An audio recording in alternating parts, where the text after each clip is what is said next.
What is Rescued? Okay, so Rescued is a resale shop. And we came up with the idea, Chris and my business partner and I, several years ago, and we knew that we wanted to help pets in need. And we both had retail experience. We both had this passion for animals, and it just is something that just kind of came together. I mean, it wasn't an easy process, but ultimately in the end, this is what we've come up with. The profits from Rescued go to a very, very important cause, which is different than a normal retail store. Right, right. And people always ask, I mean, they know that it goes to help animals. They assume it's shelters. But we realized right away when we opened that there was a need, a huge need for help with emergency vet bills. Most people just don't have it in their budget. You know, you can easily, within a few seconds time, have thousands and thousands of dollars in vet bills add up. And, you know, most people don't even have that saved up for themselves. So when you're faced with watching a pet live in pain or euthanasia, it's so nice that we can step in and help either improve a pet's life or save a pet's life. And at this point, we're doing it pretty much on a daily basis. There just are not resources out there. To date, how much money have you raised? We opened in September 2015, and we're at about 400,000, which is amazing. Like, I am constantly blown away by it. And I know without a doubt that this is not my doing or Chris's doing. Like, this is because we have amazing support and people trust in the mission. We're so transparent with our funds. We have so many walking testimonials, so people know where the money goes because we're providing it to them directly, and the vets know because we're paying them all the time. How are the connections made? Well, a lot of times we still do get cold calls from people because somebody mentioned it through social media or to them or said, hey, Rescued helped us. A lot of times when people go to the vets just know. So the good thing is that they can kind of do some of the weeding out for those legitimate cases and people that truly need money. And then, you know, we're not in such a vulnerable position because they know truly what the need is for that individual.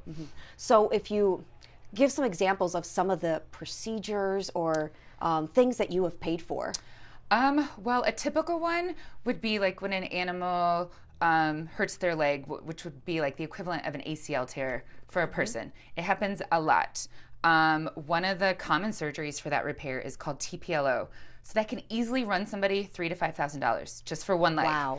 And if it's your pet not being able to walk or your pet having this surgery so they can have, I mean, ultimately they recover from it fully for the most part, unless there are some sort of complications.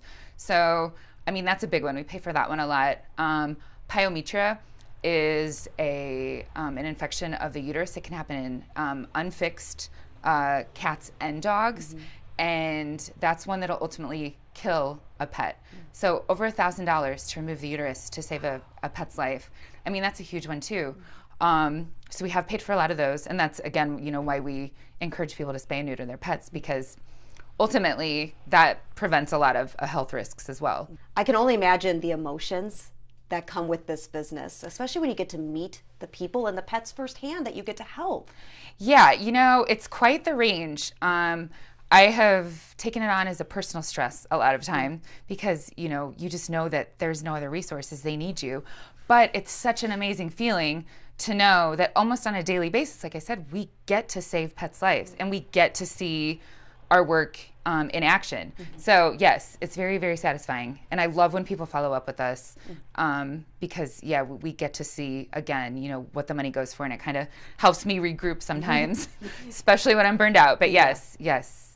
It fills a gap because we do know a lot of places that raise money for our shelters, which is a wonderful thing to do, but this is a very unique way to help pets and their owners. It is. And like I said, it's just one of those things where once we opened, we thought, yeah, we're going to be donating to shelters. We didn't quite have a clear business model in mind, but it became clear so quickly. There are just not resources.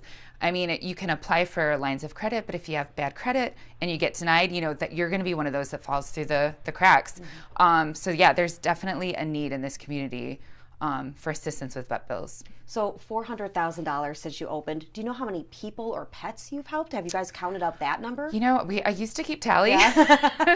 Not so much anymore. Okay.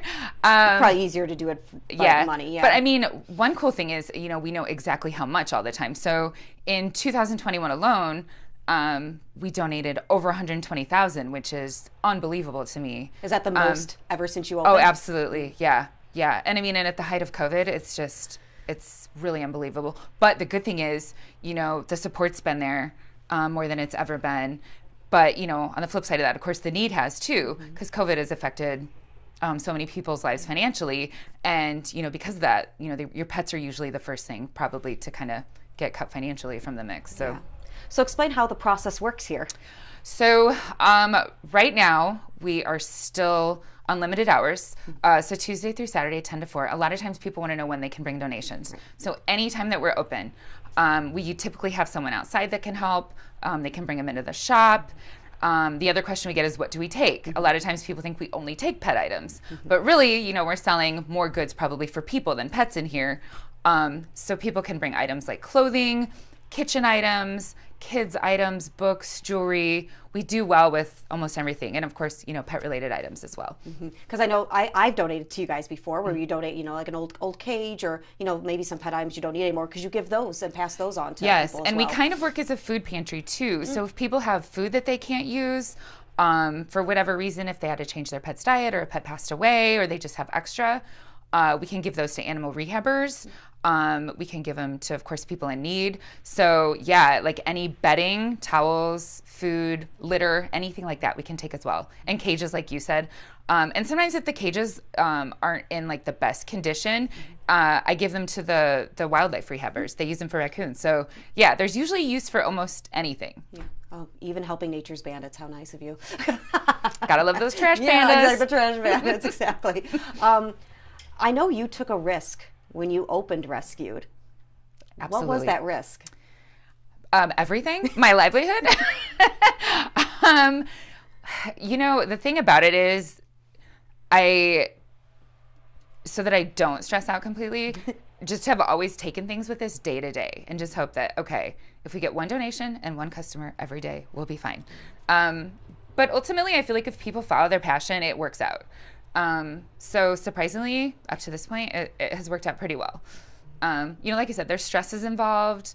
I've probably given up a huge part of my social life, but ultimately this is my passion, and it's what's important to me, and I like it. And, if you look at it that way, really there are no risks. So the Jefferson Awards are all about people who multiply good. They don't just do good in our community, but what they're doing multiplies good and trickles out through our community. So my question for you is, how does Rescued, and how do you multiply good through Rescued?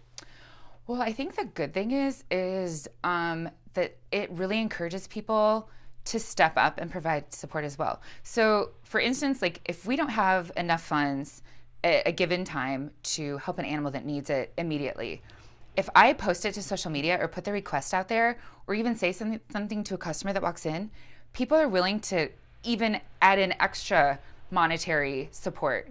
It's unbelievable. So I think, just changing people's thinking a little bit really compounds into, something that ultimately gets everybody helping, and at least thinking about helping. Yeah. And you provide the avenue to do that. Right. Without Rescued, there wouldn't be that avenue, right. Or people wouldn't even know about that need, that gap that you're filling. Right. That's true. I mean, and ultimately, I didn't even know that there was a gap that needed filling until we opened.